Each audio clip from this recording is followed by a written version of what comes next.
ओम प्रकाश राजभर जी को पैदा किया सुखदेव राजभर बाबू जी ने। केसरीपुर के श्री राम सेवक राजभर जी अभी समाजवादी पार्टी में हमारे समाज के बड़े उद्योगपति हैं। मेरे सामने वो यही बैठ के उनके घर पर ओम प्रकाश राजभर जी, उनके आँख से आंसू आ रहा था। ये बात ओम प्रकाश राजभर जी, अनिल राजभर जी, सुभाष राजभर जी, दुनिया जहान सारे लोग ये दिमाग से निकाल दें कि महाराजा सुहेलदेव का नाम कोई कर रहा है, बल्कि महाराजा सुहेलदेव के नाम को लोग भजा रहे हैं। ठीक है, नमस्कार, आप देख रहे हैं काशी उजाला न्यूज। राजभरों को सम्मान दिलाया है तो कोई कह रहा है कि राजा सुहेलदेव की पहचान हमसे हुई है।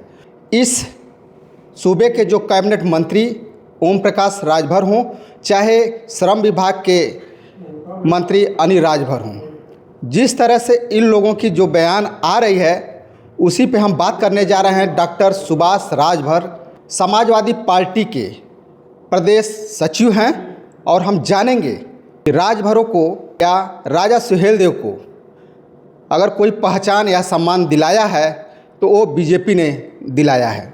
बहुत बहुत स्वागत है सर हमारे चैनल में। बहुत बहुत धन्यवाद दिनेश जी, आपका और आपके दर्शकों का।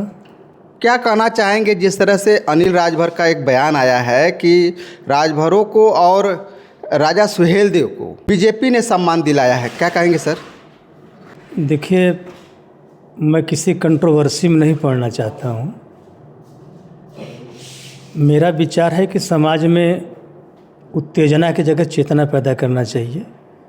इसलिए श्री अनिल राजभर जी हों या श्री ओम प्रकाश राजभर जी हों, ये दोनों लोग सूबे के कैबिनेट मंत्री हैं, एक बड़े संवैधानिक पद पर हैं। इसलिए इन लोगों की जिम्मेवारी बनती है कि जवान से ऐसे बयान निकालें जिससे राजभर समाज में नहीं, पूरे समाज में चेतना का विकास हो, न कि उत्तेजना का विकास हो। और वहीं ओम प्रकाश राजभर जी कहते हैं कि असली नेता राजभरों के हम हैं और जो नेता हैं वो नकली नेता हैं। इस पे क्या कहना चाहिए? तो असली नेता और नकली नेता का क्या क्राइटेरिया, क्या मापदंड है, ये तो उनका अपना व्यक्तिगत परामर्श होगा या अपना विमर्श होगा। जहाँ असली और नकली की पहचान क्या है सर? उसी पर चर्चा करना चाह रहा हूँ। देखिए, ये असली नकली की बात कहाँ है। पहली बात मैं ये बता दूँ कि किसी महापुरुष से कोई अपना नाम जोड़ के महान बन सकता है, लेकिन कोई महापुरुष को महान नहीं बना सकता है। जो खुद महान हो उसे महान नहीं बनाया जा सकता है। चक्रवर्ती सम्राट महाराजा सुहेलदेव जी को किसी अनिल राजभर, किसी ओम प्रकाश राजभर, किसी सुभाष राजभर कि वो मोहताज नहीं है कि उनका नाम होगा। वो नाम तो इतिहास में दर्ज करके चले गए हैं। मेरी क्या औकात है, क्या अनिल राजभर की औकात है, क्या ओम प्रकाश राजभर की औकात है कि वो महाराजा सुहेलदेव को सम्मानित करेंगे, नाम देंगे? ये बात थोड़ी परिचय, मतलब कि परिचय के मोहताज थे महाराजा सुहेलदेव जी जब ओम प्रकाश राजभर जी की पार्टी नहीं बनी थी। उसके पहले इसी बनारस के सारनाथ में जो उपदेश स्थलीय है भगवान गौतम बुद्ध जी का, वहाँ रंगोली पार्क में बाकायदे अष्टधातु की मूर्ति स्थापित की गई थी। और वो बहुजन समाज पार्टी में जब आदरणीय बाबूजी सुखदेव राजभर जी उस समय संसदीय कार्य मंत्री थे, शिक्षा मंत्री भी थे, अंतिम में स्पीकर पद को भी सुशोभित किया था। तो मेरा अगर सही मायने में महाराजा सुहेलदेव जी के श्रद्धांजलि देने की बात मैं कह सकता हूँ, उनका नाम करने की बात मैं नहीं कह सकता हूँ, क्योंकि उनका नाम तो ये लोग भजा रहे हैं। सुना, दोनों में अंतर है, बात को समझिएगा। तो माननीय आदरणीय सुखदेव राजभर बाबू जी मान्यवर कांसी राम साहब के जो सामाजिक संगठन न्याय के सिद्धांत पर जो उन्होंने गठित किया, छोटी छोटी जातियों को जोड़ करके एक बड़ी आबादी बनाया, 40-45% का वोट उन्होंने इकट्ठा किया। उसके बदौलत उस समय जो शौचालय साफ करने वाले थे वो सारे लोग सचिवालय पहुँचे थे, विधायक बन के, सांसद बन के, और सरकार में कैबिनेट मंत्री बने थे।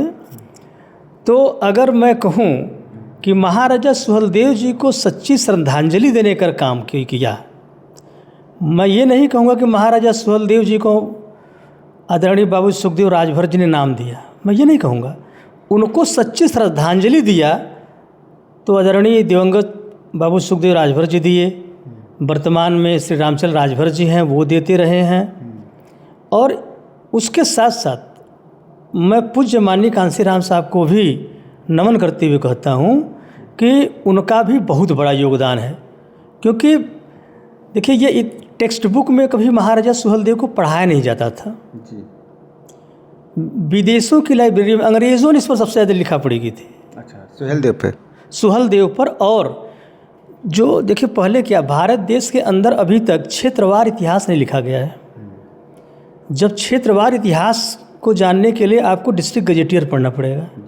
हर डिस्ट्रिक्ट में अंग्रेज़ों ने डिस्ट्रिक्ट गजेटियर लिखा हुआ है रिसर्च कर करके। तो जब उसको आप पढ़ेंगे तब आपको पता चलेगा कि जैसे उदाहरण के रूप में आज ये जिस जहाँ बैठे हैं ये गांव दरेखू है, ठीक है।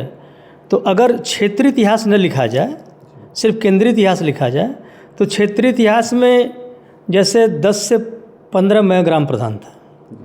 फिर उसके बाद 2 बार से लगातार मेरी पत्नी शीला राजभर ग्राम प्रधान है। अगर यहाँ कोई क्षेत्रीय इतिहास न लिखा जाए और 500 साल 1000 साल बीत जाए, तो कल ये सवाल कोई करे कि यहाँ राजभर प्रधान था, तो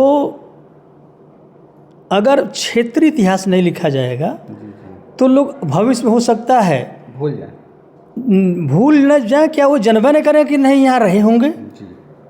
तो इसी तरीके से क्षेत्रीय इतिहास जो टेक्स्ट बुक में नहीं पढ़ाए जाते हैं या सुव्यवस्थित तरीके से जो क्षेत्रीय इतिहास लिखने की परंपरा हमारे देश में नहीं रही, उसी का परिणाम है कि ऐसे देश के अमर शहीदों, देश के असली रत्न महाराजा सुहेलदेव राजभर जब तलवार चलाए थे तो विदेशी आक्रांता 150 साल भारत नहीं आए थे। हालांकि उसका नुकसान भी समाज को उठाना पड़ा। वो इतिहास की बातें हैं, विषयांतर होंगी। मेरा ये मानना है कि कोई भी राजनीतिक व्यक्ति, चाहे किस राजभर का कोई नेता हो, उसे यह कतई यह अधिकार नहीं है कि वह यह कहे कि मैं महाराजा सुहेलदेव का नाम कर दिया हूँ, बल्कि मैं तो ये कहूँगा कि ओम प्रकाश राजभर जी महाराजा सुहेलदेव के नाम से उनकी पहचान हुई है, न कि महाराजा का पहचान हुआ है। नंबर 1 बात। दूसरी बात जो आपने कहा असली नकली पर, भारतीय राजनीति में मान्यवर कांसीराम साहब को राजनीति का बहुत बड़ा ज्योतिष या पंडित मानता हूँ। हाँ, वो जो कह के गए हैं सब अक्षरशः घटित हो रहा है। जैसे बता दें हम कि जब इन छोटी छोटी जातियों को जोड़कर, जिनका कभी प्रतिनिधित्व नहीं था, कोई राजभर एमएलए नहीं था, कोई पटेल एमएलए नहीं था, कोई बिंद केवट मलाय एमएलए नहीं था, मतलब ये छोटे मौर्य नहीं थे, जो छोटे छोटे मांस की जातियाँ थी, नाई, प्रजापति, लोहार, कुहार, गडरिया, राजभर, बिंद केवट मलाय, इस टाइप के। तो एक वो शेड्यूल कास्ट का वोट उनका अपना जो था, सेंटर वोट था, कोर वोट के बाद नंबर 2 पर राजभर समाज इसके साथ जुड़ा, क्योंकि दोनों की पीड़ा लगभग एक थी। दोनों सताए गए थे, पछाड़े गए थे, और सारी जातियां भी सिस्टम की शिकार थीं, लेकिन 2 बराबर पीड़ा वाले एक साथ में बैठ लेते हैं। तो कांसीराम साहब ने जब बहुजन समाज पार्टी बनाया, वामसेप बनाया, तो उस समय साथ राजभर जात सेंट्रलाइज हो गई, कोर वोटर हो गया, ठीक है। उस समय इसी का परिणाम था कि 3-4 बार सरकार बनी, 7 से 12 में पूरे फुल फेथ में सरकार बनी, सुखदेव राजभर जी स्पीकर भी बने बाबूजी। तो जब पहली बार सरकार बनी थी तो मानव कांसीराम साहब वो हम लोगों का बैठक लेते थे, तो बैठकों में वो बहुत गूढ़ गूढ़ बात बताते थे। अच्छा। जैसे उस समय उन्होंने एक बात कहा था कि हमारी सरकार जल्दी बन गई। उन्होंने कहा कि अभी हमारी सरकार 10 साल बाद बनना चाहिए था। तो हम लोगों ने से जिज्ञासा में पूछा कि साहब ऐसा क्यों? कि इसलिए कि अभी हमारे सारे लोग मैच्योर नहीं हुए हैं, अभी पूरी तरीके से हमारे लोग मिशन से मैच्योर नहीं हैं, और सरकार जल्दी बन गई तो सत्ता जनित दोष हमारे बीच आना शुरू हो जाएगा। और वो हुआ भी। तमाम लोग सत्ता के लोभ में अपने लोगों से दूर चलते गए। जो झोपड़ी में रहने वाला था कल विधायक बना, फिर अगले उसको दूसरे लोगों ने अपने तरीके से हाईजैक कर लिया, फिर उसको झोपड़ी अच्छी नहीं पसंद आ रही थी, फिर वो झोपड़ी वाले से मिल नहीं रहा था। तो ये सत्ता जनित जो दोष पैदा हुआ। दूसरा, उन्होंने एक बात कहा था कि चूँकि हम इस 85 वर्ग को ये जो जोड़ने का काम किए, अब जो लंबे यहाँ 2 तरह के लोग रहे हैं भारत देश में। कैसे? शासक और शोषित। तो शासक वर्ग कभी नहीं चाहता कि शोषित वर्ग हमारे ऊपर शासन करे, और ये सब शोषित जातियाँ थी। वो भी नहीं चाहिए। तो शोषित जातियाँ जो है जब सत्ता में आई तो फिर डिवाइड एंड रूल हुआ। तो माननीय कांशीराम साहब ने कहा था कि देखो एक दिन ऐसा आएगा कि जितनी बिरादरी है उतनी पार्टी बन जाएगी। इसलिए कि 85 जो है लोग जो इकट्ठा हैं वो अलग अलग जगहों में बट जाएं, और जब वो बट जाएंगे तो अलग एक एक हो जाएंगे, तो 85 बिखर जाएगा और 15 वाला संगठित होकर सरकार बनाएगा। उसी का परिणाम है ये जो असली नकली सब कर रहे हैं। एक्चुअल में इसकी सबसे पहले शुरुआत आप इसको एक तरीके से वरासत के माध्यम से बात कर सकते हैं। वो भी आगे बढ़ना चाह रहे थे। उसी में राजभर, ओम प्रकाश राजभर जब सब बसपा से निकाले गए तो वहाँ गए तो उनको योजन, अपना दल में कोई योजन का उनका प्रदेश का पद था जो इन्हें दिया गया। पहले तो सर प्रभारी बनाए गए थे ना? हाँ, योजन सभा के प्रभारी वहीं नहीं, कुलसला के प्रभारी नहीं बनाए गए थे, वाराणसी में न प्रदेश के पदाधिकारी थे। जैसे हम लोग हमारे समाजवादी पार्टी में योजन सभा समाजवादी है, ऐसा अपना दल में भी है। तो यूथ के ये प्रभारी बनाए गए, और इन्हें सोनेलाल जी ने एक जीप दिया। इनके पास अपने संसाधन नहीं थे, कुछ बहुत ही सामान्य परिवार से थे। तो इन्हें पूर्वांचल में उन्होंने पूरा तेल साधन मुहैया कराया, पूर्वांचल में घूमने का अवसर दिया। मैं ये वहाँ आपको लेकर जाना चाहता हूँ कि इनकी पार्टी कैसे बनी। उसके बाद ये काम करते रहे, तब हर मंचों से डॉक्टर सोनेलाल जी की बखान करते थे। और मैं बता दूं कि जो अपना दल में ये थे उसके पहले महाराजा सुहेलदेव की मूर्ति सारनाथ में लग गई थी। सारनाथ में एक बार सभा हो रही थी, हम उसमें पढ़ रहे थे यूनिवर्सिटी में, और मैं भी वहाँ गया था। अच्छा। हाँ, तो वहाँ पर यही ओम प्रकाश राजभर कह रहे थे कि ये जो सारनाथ में मूर्ति लगी है महाराजा सुहेलदेव जी का, इस मूर्ति को लगवाने का काम डॉक्टर सोहेललाल पटेल जी ने किया है। क्योंकि होता यह है कि जो जिस पार्टी में रहता है उस पार्टी लाइन पर उसको बखान करना पड़ता है, नीति पर बोलना पड़ता है। तो वो उनकी अपनी अपनी आइडियोलॉजी मजबूरी थी। लेकिन उसके बाद जब भारतीय जनता पार्टी और अपना दल का गठबंधन हुआ, ठीक, फर्स्ट टाइम याद करिएगा, तो यहाँ गंगापुर से सुरेंद्र पटेल जी को टिकट मिला, और चूँकि ओम प्रकाश राजभर कुलसला से विधानसभा लड़ चुके थे, इसलिए वो अपना दल में गए थे कि हमको दोबारा टिकट वहाँ से मिलेगा, तो वहाँ पटेल समाज का वोट ज़्यादा है, मैं एमएलए बन जाऊँगा। लेकिन अंतिम में क्या हुआ कि डॉक्टर सोहेललाल पटेल जी, चूँकि भाई राष्ट्रीय अध्यक्ष थे, उनके पास विशेषाधिकार था, तो उन्होंने खुद ही वहाँ से चुनाव अपने को ही घोषित कर लिया। कुलसला से खुद डॉक्टर सोहेललाल पटेल जी चुनाव लड़ गए। और वहाँ एक चीज़ और नई बात हुई कि पूरे प्रदेश में तो अपना दल बीजेपी गठबंधन था, लेकिन कुलसला में गठबंधन नहीं था। ऐसा क्यों हुआ?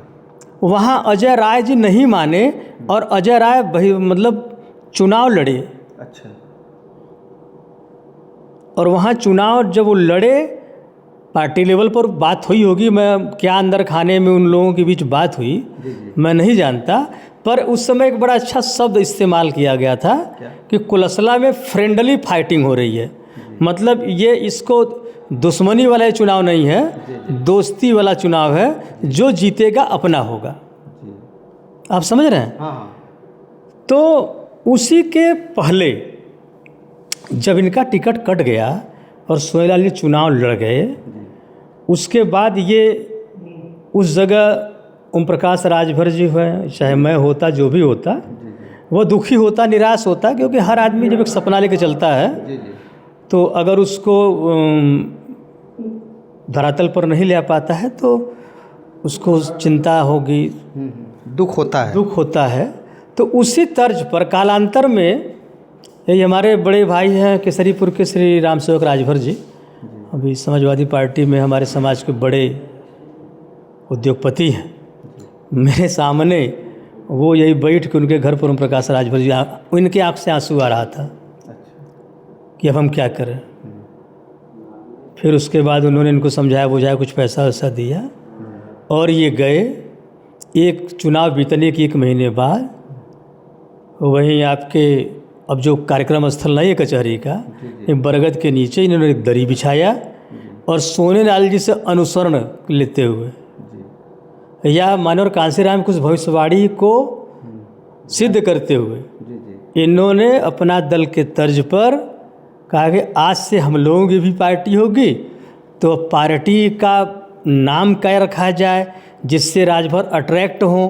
तो राजभर तो महाराजा सुहेलदेव से अट्रैक्ट थे, इसलिए इन्होंने अपने पार्टी का नाम रख दिया महाराजा सुहेलदेव समाजवादी पार्टी। ठीक है, तो इसमें क्लियर है एकदम कि ये पहली बात ओम प्रकाश राजभर जी, अनिल राजभर जी, सुभाष राजभर जी, दुनिया जहान सारे लोग ये दिमाग से निकाल दें कि महाराजा सुहेलदेव का नाम कोई कर रहा है, बल्कि महाराजा सुहेलदेव के नाम को लोग भजा रहे हैं। ठीक है, धन्यवाद सर। अभी हमारी बात हो रही थी डॉक्टर सुभाष राजभर जी से। इनके बातों से आप कितना सहमत हैं? और ज़्यादा से ज़्यादा इस वीडियो को शेयर कीजिएगा। फिर मिलेंगे नए वीडियो के साथ, तब तक के लिए नमस्कार।